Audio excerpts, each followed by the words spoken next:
اعوذ باللہ من الشیطان الرجیم بسم اللہ الرحمن الرحیم بہ نستعین انہ خیر ناصر و معین فاسألوا اللہ ربکم بنیات صادقہ وقلوب طاہرہ ان یوفقکم لصیامہ وتلاوۃ کتابہ فإن الشقی من حرم غفران اللہ فی ھذا الشہر العظیم۔ پروردگار عالم آپ کو سلامت رکھے اور ہم سب کو اس عظیم ماہ مبارک رمضان کے فیوز و برکات سے فیض حاصل کرنے کی توفیق عنایت فرمائے۔ خطبہ شعبانیہ کے بارے میں گفتگو چل رہی تھی کہ رسول خدا نے فرمایا کہ رحمت کا مہینہ ہے، برکت کا مہینہ ہے، مغفرت کا مہینہ ہے۔ اس جملے میں رسول خدا فرما رہے ہیں کہ دروا کے دو اہم کاموں کی طرف متوجہ کر رہے ہیں کہ ماہ مبارک رمضان میں آپ کو کیا کرنا چاہیے۔ رسول خدا فرماتے ہیں کہ خدا سے مانگیں کہ آپ کو توفیق عطا فرمائے دو کاموں کی، وہ نہایت ہی اہم کام ہے۔ اپنے قلب طاہر کے ساتھ، پاک دل کے ساتھ، صادق اور سچی نیت اور سچی دل کے ساتھ اللہ سے مانگیں۔ کیا مانگیں؟ ان یوفقکم للصیام، کہ اللہ آپ کو توفیق دے روزے رکھنے کی۔ کئی افراد آپ نے دیکھے ہیں، فقیر بھی نہیں ہوتے، غریب بھی نہیں ہوتے، مسکین بھی نہیں ہوتے، اللہ کا دیا ہوا سب کچھ ان کے پاس ہوتا ہے، لیکن فرار کرتے ہیں روزے سے، بہانے بناتے ہیں، بہانے تراشتے ہیں، یہ نہیں ہوا، وہ نہیں ہوا، روزہ نہیں رکھتے۔ تو اس لیے رسول خدا فرماتے ہیں خدا سے توفیق صیام، توفیق روزہ مانگیں کہ اللہ مجھے روزے رکھنے کی توفیق عطا فرما، کیوں میں محروم ہو گیا ہوں اس عظیم نعمت سے، عظیم برکت سے۔ وتلاوت کتابہ، اور اس مہینے میں اللہ سے توفیق مانگیں قرآن کی تلاوت کی۔ اور وہ شخص کتنا بدبخت ہے کہ اس مہینے میں بھی وہ اپنے آپ کو معاف نہ کروا سکے، مغفرت اس کی ہو نہ سکے۔ بس پہلا کام جو اس مہینے میں آپ کو کرنا ہے وہ خداوند متعال سے توفیق صیام مانگنی ہے، روزے رکھنے کی توفیق۔ اب سیدھی سی بات ہے، جوان ہیں، آپ کے بچے ہیں، آپ کے دوست ہیں، ان کو روزے کی طرف کیسے ترغیب دلائیں؟ آپ جو سن رہے ہیں اور جن تک ہمارا یہ پیغام پہنچا رہے ہیں، آپ کی ذمہ داری ہے، صدقہ جاریہ ہے۔ آپ یہ مثلاً میرا یہ درس سن رہے ہیں، میں آپ کو رسول خدا کے اہل بیت علیہ السلام کے فرامین اور قرآن کی آیات پڑھ کے سنا رہا ہوں۔ اپنے جوانوں کو، اپنے نوجوانوں کو یہ چیزیں سنائیں۔ کیسے آپ اس کو روزے دار بنائیں گے؟ کیسے آپ اس کو ترغیب دلائیں گے کہ روزہ رکھیں؟ خوب اہل بیت علیہ السلام کے فرامین سنائیں کہ روزے کی اہمیت کیا ہے، روزے کا مقام کیا ہے، روزے کی منزلت کیا ہے۔ سب سے پہلے اس کو یہ بتائیں کہ روزہ اساس دین ہے، دین کی بنیاد ہے۔ آپ روزے کو ایک ہلکی چیز سمجھ رہے ہیں، اس کو ارزش نہیں دے رہے، اہمیت نہیں دے رہے۔ روزہ اساس دین ہے۔ کیسے؟ امام محمد باقر علیہ السلام فرماتے ہیں بنی الاسلام علی خمسۃ اشیاء، دین یعنی اسلام 5 چیزوں پر اس کی بنا ہے، بنیاد ہے، یعنی اسلام کی 5 بنیادیں ہیں۔ نمبر 1 صلاۃ، زکوٰۃ، حج، صوم اور ولایت۔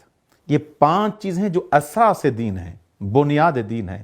جب آپ نوجوان کو، جوان کو، کسی شخص کو جو روزے کا انکار کر رہا ہے، بھائی روزہ بنیاد دین ہے۔ جیسے ولایت کو مانتے ہو، جیسے نماز کو اہمیت دیتے ہو، روزہ بھی اس کو بنیاد قرار دیا ہے۔ کسی عام شخص نے، کسی مولوی نے نہیں، امام محمد باقر علیہ السلام فرماتے ہیں کہ روزہ بنیاد ہے، اساس دین ہے۔ نمبر 2، آپ کو بالآخر یہ دنیا چھوڑنی ہے، ہر انسان مرے گا، کل نفس ذائقۃ الموت، ہر نفس، ہر انسان اس دنیا سے جائے گا، بالآخر مرنا ہے۔ تو وہاں پر جہنم ہے، جنت ہے، جہنم کی آگ سے بچو گے کیسے؟ رسول خدا فرمائے الصوم جنۃ من النار، روزہ رکھا تھا دنیا میں، تم نے روزہ رکھا تھا، ہاں روزہ رکھا تھا، جنۃ من النار، روزہ آگ سے ڈھال ہے، جہنم کی آگ سے ڈھال ہے۔ اگر روزہ ہی نہیں رکھا تو قیامت کی وہ جہنم کی آگ سے بچو گے کیسے؟ جوان کو سمجھائیں کہ تم روزہ نہیں رکھ رہے، اس جہنم کی آگ سے کیسے تم بچو گے؟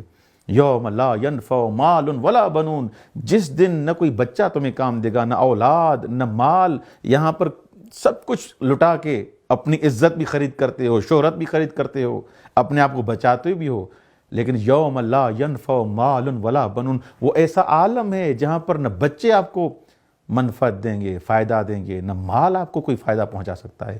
وہاں پر یہ روزہ ہی ہے، یہ نماز ہی ہے جو ڈھال بن کے عذاب الہی سے آپ کو بچا سکتی ہے۔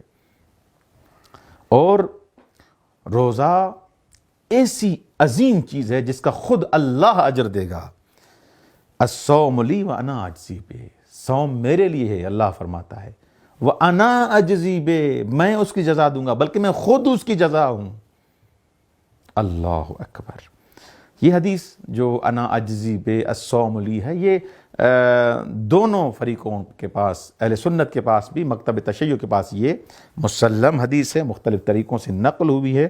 ابی ہریرہ سے بھی یہ روایت نقل ہوئی ہے کہ رسول خدا فرماتے ہیں کل عمل ابن آدم لہو الا الصیام، ہر آدم کا کام، ابن آدم کا کام، ہر انسان کا کام اس کے لیے، لیکن سوائے روزے کے، فإنہ لی وانا اجزی بہ، یہ روزہ میرے لیے ہے، میں ہی اس کی جزا عطا کروں گا۔ بہرحال اس حدیث کی مختلف شرحیں، مختلف توجیحات، مختلف اس کی تعویلات بیان کی گئی ہیں، وہ آپ اس تفصیل میں نہیں جانا پڑتا۔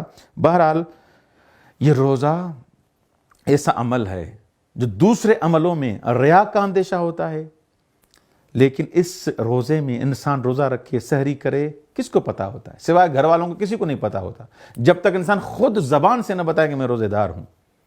لیکن یہ روزہ ایسا عمل ہے سر بین العبد والمعبود، اللہ اکبر، لا یطلع علیہ الا اللہ، فقط خدا کو پتا ہوتا ہے، ریا کا اندیشہ بھی نہیں ہے۔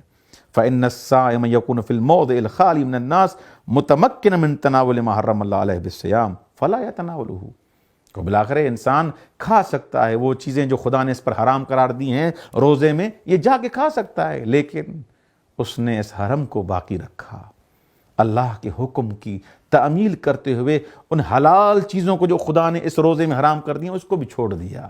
اللہ اکبر، کیونکہ وہ جانتا ہے ان لہ ربا یطلع علیہ فی خلوتہ، رب جانتا ہے کہ میں خلوت میں کیا کر رہا ہوں، وقد حرم علیہ ذالک، تو لہٰذا انسان اپنے آپ کو، اپنے دوستوں کو متوجہ کرے کہ روزے کی عظمت کیا ہے جس کی خود خدا جزا ہے۔ اگر روزہ رکھو گے میں خدا تم کو مل جاؤں گا، لقائے پروردگار تم کو مل جائے گا۔ خدا منان سے دعا ہے کہ ہمیں اس ماہ، اس مہینے کے فیوز و برکات سے فیض حاصل کرنے کی توفیق عنایت فرمائے۔ السلام علیکم ورحمۃ اللہ وبرکاتہ۔